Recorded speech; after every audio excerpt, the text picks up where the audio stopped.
कारण क्या होता है? किस कारण से उसमें दरार आ जाती है? उसमें आपने 3 चीजें नहीं मिलाई। मिट्टी तो आप लाए हो, पर उसमें 3 चीजें नहीं मिला पाए। एक, पहले नंबर पर है माखन या गाय का घी या दूध। इसमें से एक चीज जरूर मिला मिट्टी में। दूसरी, भस्म, थोड़ी सी भस्म यदि आपके पास में है। भस्म से मतलब होता है अलोना गोबर। अलोना गोबर जानना है आपने? यहाँ क्या बोलते हैं उसको? एक होता है गाय का गोबर जिसको हाथ से थापते हैं, थापा कंडा बन गया, वो नहीं। अलोनी गोबरी, गाय ने पौटा करा, वो सूख गया, उसको उठाया, जलाया, उसकी भस्म तैयार करी। वो भस्म शिवजी पे समर्पित होने वाली वो भस्म उस मिट्टी के अंदर डाली जाए। अलोनी गोबरी की जो भस्म होती है, गाय जो पोटा करती है, और वो गाय का जो गोबर होता है वो सूख जाता है। सूखने के बाद जो उसकी भस्म होती है, वो भस्म बड़ी काम की होती है। उसको जब जलाते हैं और जलाकर उसकी भस्म बनाते हैं तो वो बड़ी काम की रहती है, बहुत काम की। हम तो यहां तक कहेंगे, जिस नारी के बच्चादानी के अंदर अगर गर्भ में गांठ हो गई है, या बच्चादानी के अंतर्गत कोई भी परेशानी उसके जीवन में आ गई है कि डॉक्टर बोल रहा है कि आपकी ये ऑपरेशन कराना ही पड़ेगा, तो हम इस निवेदन को जरूर करना चाहेंगे कि प्रयास करिएगा। देसी गाय जब गोबर करे, पोटा करे, और वो सूख जाए, वो सूखा हुआ जो गोबर का पोटा रहे सूखा हुआ, उसको जलाकर उसकी भस्म तैयार कर कर देवाधिदेव महादेव को समर्पित कर कर उसको उठाकर डिब्बी में रख लीजिए। एक डब्बी में उसको रख लो, और उस भस्म को सोमवार के दिन से लेकर 7 दिन तक लगातार थोड़ा थोड़ा सा उस भस्म को अपने उदर पर त्रिपुंड का भाव, उस भस्म से त्रिपुंड का भाव कि मेरा महादेव मेरे गर्भ की रक्षा करेगा, त्रिपुंड का भाव, और उसी भस्म को मुख में थोड़ा सा लेकर देवाधिदेव महादेव के चढ़े हुए जल का आचमन करिए। जो गर्भाशय में जो भी तकलीफ होगी, मेरा देवाधिदेव महादेव उसको अच्छा कर, गर्भस्थ तकलीफ।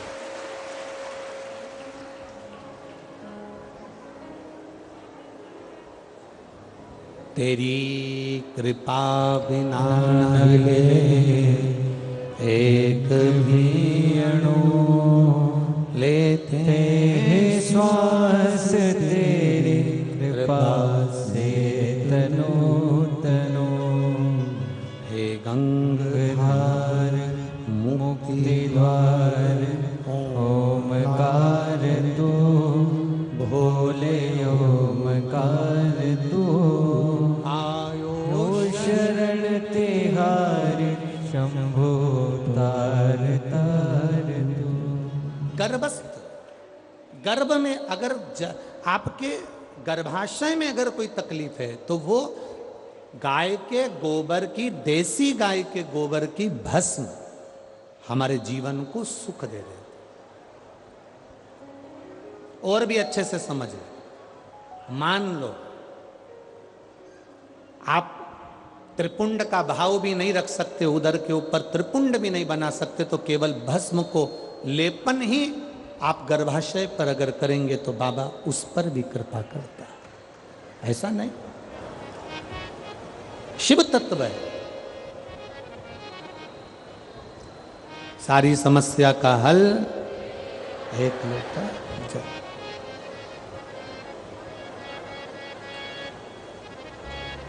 ये मानव की जो देह है ना, ये बड़ी विचित्र देह है। बचपन में होमवर्क लेते हो, होमवर्क करते हो, जवानी आती है तो होम लोन लेते हो, और बुढ़ापा आता है तो अलोम और विलोम करते हो। ये एक अवस्था है हमारी, ये हमारा जीवन की एक श्रृंखला है कि हमें करना है, हम करते। शिव तत्व कह रहा है, भगवान शंकर का पावन चरित्र कह रहा है। एकांबरेश्वर महादेव कांचीपुरम में, तमिलनाडु में, भारत की भूमि पर दुनिया के सबसे विशाल मंदिरों में, जो विशाल मंदिरों की गणना होती है, उन विशाल मंदिरों में सबसे बड़े मंदिर की गणना में कांचीपुरम का, ये तमिलनाडु का मंदिर एकांबरेश्वर महादेव का आता है। एकांबरेश्वर, जहां पर पाषाण का शिवलिंग नहीं है, जहां पत्थर का शिवलिंग नहीं है, जहां सोना और चांदी का शिवलिंग नहीं है, जहां हीरे पन्ने का शिवलिंग नहीं है, जहां पर मिट्टी का पार्थिव शिवलिंग की पूजन होता है। अब जरा विचार करिएगा, गुरुजी क्या बात कर रहे हो, ये पार्थिव शिवलिंग, मिट्टी का शिवलिंग जहां एकांबरेश्वर महादेव के मंदिर में पूजा जाता है, वहां क्या वो शिवलिंग मिट्टी का फटा नहीं होगा? क्या उसमें दरार नहीं पड़ी होगी? क्या वो मिट्टी का शिवलिंग बेकार नहीं हुआ होगा? हम जब पार्थिव शिवलिंग का निर्माण करते हैं तब उस समय उसमें हम बहुत से पदार्थ डाल देते हैं।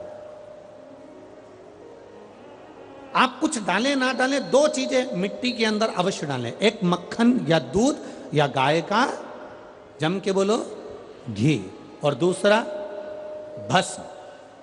ये दो चीजें क्यों डालना चाहिए? कि शिवलिंग अच्छा बनेगा, शिवलिंग पक्का रहेगा, दरार नहीं पड़ेगी, उसके लिए डालना चाहिए क्या? ना ना ना, पार्थिव शिवलिंग का निर्माण करने वाले दो चीजों का स्मरण अवश्य रखें।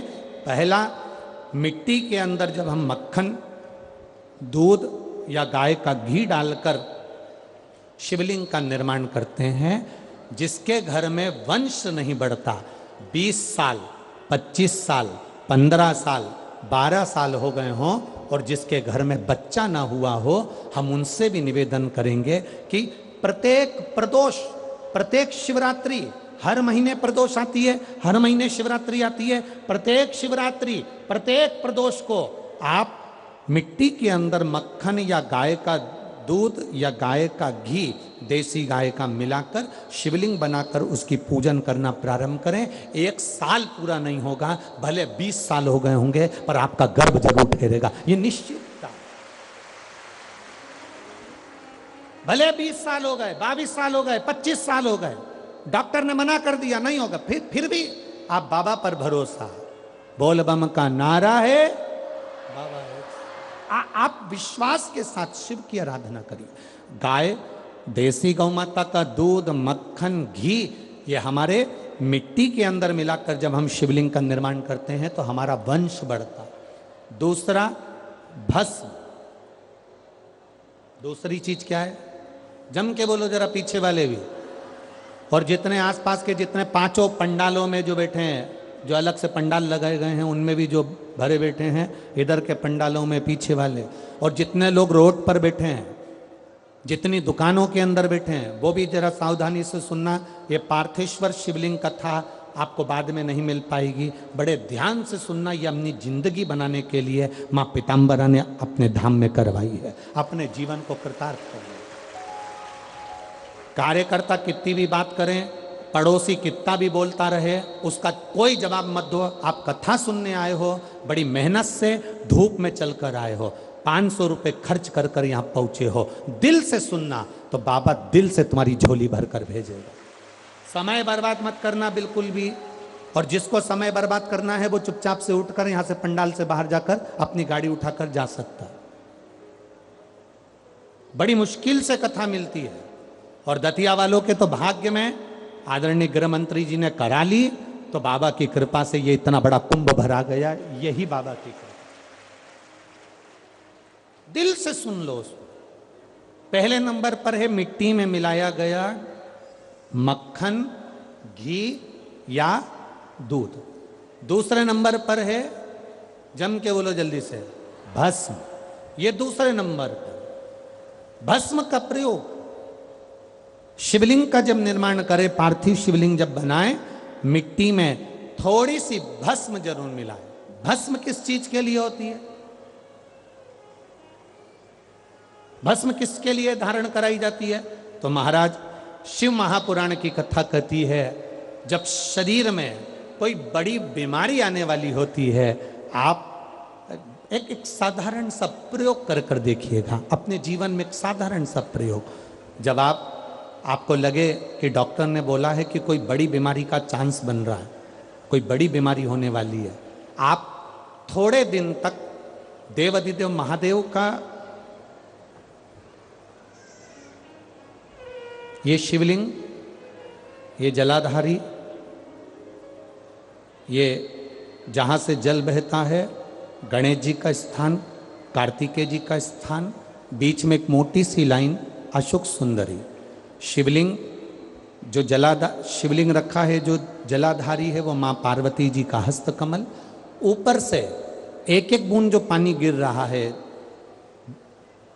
जिस कमंडल में से, जिस जलाधारी में से जल गिर रहा है, वहाँ शंकर भगवान की 5 बेटियाँ, जया, विषहरा, श्यामली बारी, दौतली और देव, ये भगवान शिव की 5 बेटी।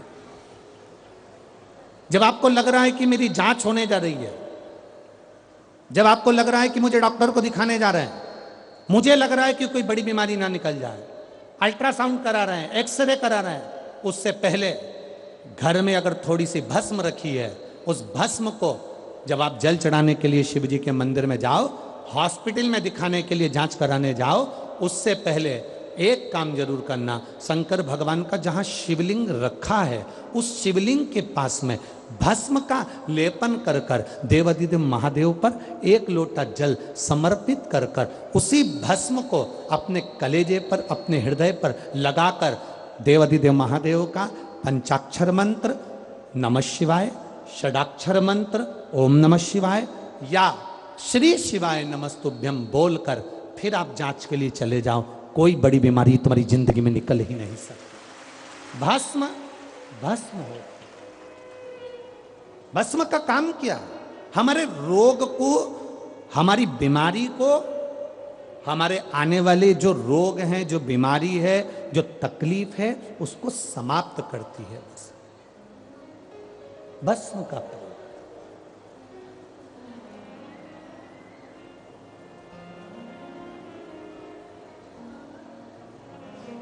शिवलिंग का निर्माण कर रहे हो, पार्थिव शिवलिंग का, उसमें थोड़ी सी भस्म हमारी बीमारी को हर लेती है, थोड़ी सी भस्म हमारी तकलीफ को हर लेती है। भस्म का प्रयोग।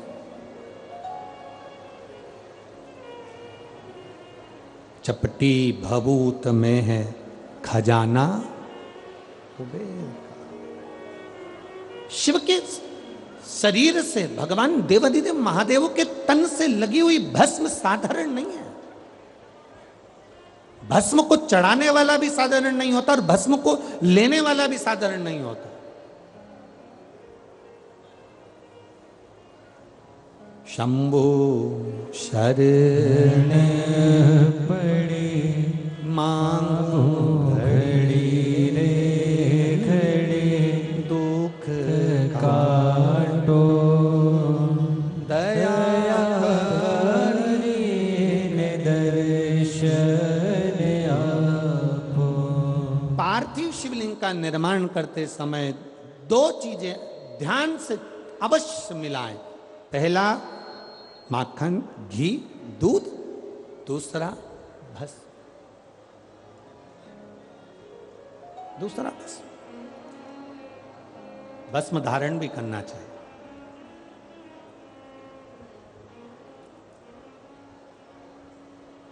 आज हम सुबह जब 10 बजे सबसे मिल रहे थे तो एक भाई ने, अब वो कौन था हमें नहीं मालूम, उसने हमसे जाते जाते एक प्रश्न किया, गुरुजी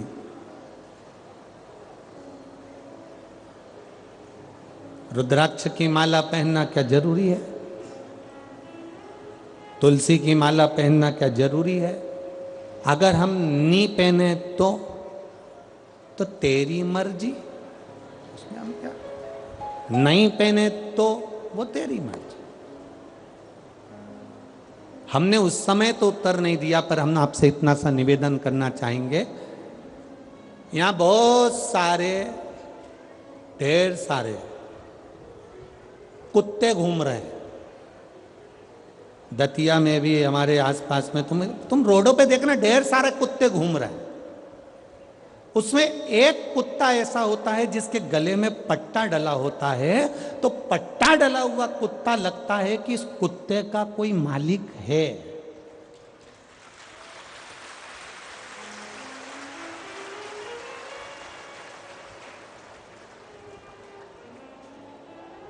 भैंस देखो बहुत सारी मिलेगी, भैंस के गले में अगर पट्टा डला हुआ है, डोरी बंधी है, तो भैंस का कोई मालिक, बोलते जाओ रे दतिया वालों, भैंस का कोई मालिक है। ढेर गाय घूम रही है, पर जिस गाय के गले में रस्सी बंधी है, डोरी बंधी है, पट्टा डला है, तो गाय का कोई मालिक है। और तुम्हारे गले में अगर रुद्राक्ष या तुलसी की माला है, तो तुम्हारे शरीर का भी कोई मालिक है। और नी पहनो तो ढेर घूम रही है, उसमें कोई विशेष वाली बात नहीं। इस शरीर का मालिक कौन? जिसके गले में रुद्राक्ष नहीं होता, जिसके गले में तुलसी की माला नहीं होती, वो लावारिसों की गिनती में आता है। वो मालिक नहीं होता उसका, वो लावारिस की गिनती में आता है। तुम्हारे गले में एक रुद्राक्ष होना चाहिए, एक रुद्राक्ष की माला हो या तुलसी की माला हो, तो तुम्हारे इस शरीर का आखिरी में मालिक वो मेरा देव अधिदेव महादेव या मेरा राम या मेरा कृष्ण या मेरा नारायण होगा। इस शरीर का मालिक है। वो छोरा यहीं बैठा है, मैं उसको देखूंगा नहीं, बस निवेदन करूंगा कि आप उस माला को पहन सकते। आपका मालिक कौन है? कौन?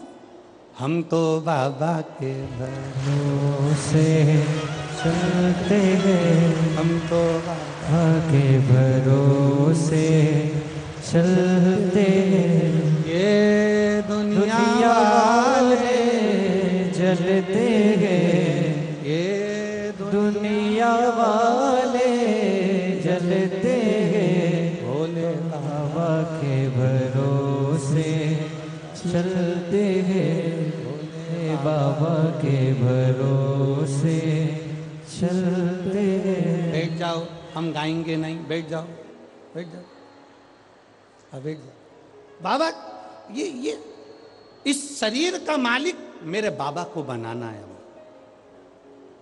अंत समय प्रभु आना पड़ेगा, वचन दिया तू निभाना पड़ेगा। वो निभाने को तैयार बैठा है, मना नहीं करेगा मेरा देव अधिदेव महादेव। तुम्हारी दुख की घड़ी में, तुम्हारी तकलीफ की घड़ी में, तुम्हारे कष्ट की घड़ी में वो आने को तैयार बैठा है। पर दतिया में राशन की दुकान से उसी को मिलता है जिसके पास में आधार कार्ड हो और जिसका वो पीली डायरी, लाल डायरी, हरी डायरी में नाम हो। अब ईमानदारी से बोलो, वोट डालने का अधिकार किसको होता है? अब सीहोर का व्यक्ति आकर दतिया में वोट डाल सकता है क्या? अरे जम के तो बोलो रे, नहीं। दतिया का व्यक्ति जाके झांसी में वोट डाल लेगा क्या? नहीं। झांसी वाला झांसी में वोट डालेगा, दतिया वाला दतिया में वोट डालेगा, क्योंकि उसका आधार कार्ड यहाँ का बना है, तो वो यहाँ वोटिंग कर सकता है, यहाँ वो अपना नाम ला सकता है, यहाँ आकर वो कुछ भी ले सकता है। बस उसी तरह जैसे जेब में आधार कार्ड होगा तो ट्रेन में सफर कर लोगे, आधार कार्ड होगा तो बस में सफर कर लोगे, आधार कार्ड होगा तो फ्लाइट में सफर कर लोगे, और गले में रुद्राक्ष होगा तो बैकुंठ का सफर कर लोगे। ये निश्चितता। आप रखो ना अपने पास में।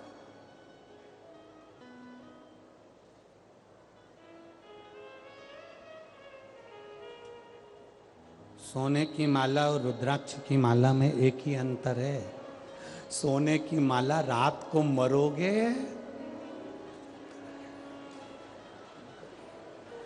इतना घूंघट डाल डाल के रो रो के निकाल लेंगी। नानी बाई का मायरा सुना है कि नहीं सुना? नानी बाई के मायरे में नरसिंह मेहता की दादी जय कुंवर बाई के प्राण छूटे और नरसिंह मेहता की जो बड़ी भाभी थी वो दिन भर दादी को ताने देती थी, डुकरिया बैठी है, बुढ़िया बैठी है, मरती क्यों नहीं है, दिन भर ताने देती थी।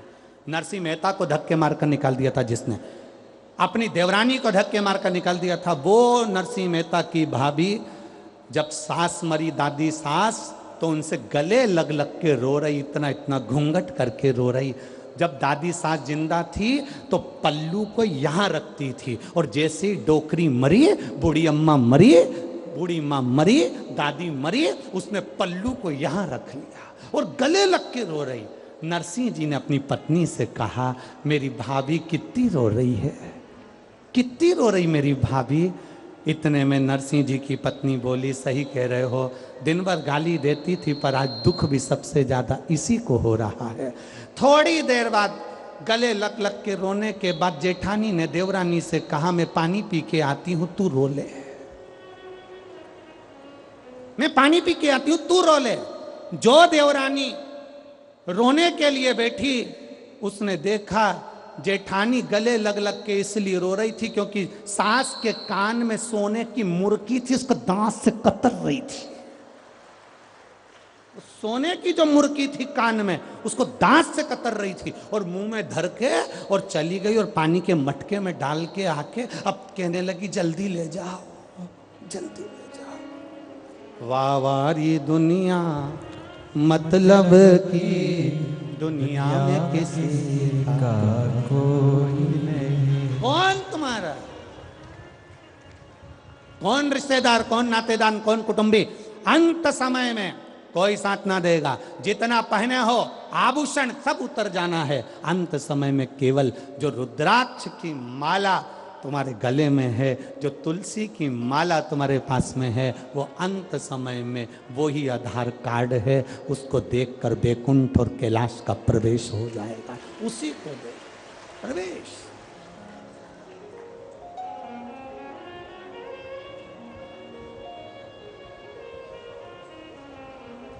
सोने की चेन गले में होगी तो चोर की नजर होगी। आप बहुत सुंदर होगे तो लुच्चों की नजर होगी। और गले में अगर रुद्राक्ष या तुलसी की माला होगी तो मेरे महादेव की नजर होगी। ये निश्चित का है, निश्चित। बोल बम का नारा है। आपके गले की माला, आपके गले का पड़ा हुआ एक रुद्राक्ष आपको परम धाम तक लेकर जाएगा, शिव तत्व तक लेकर।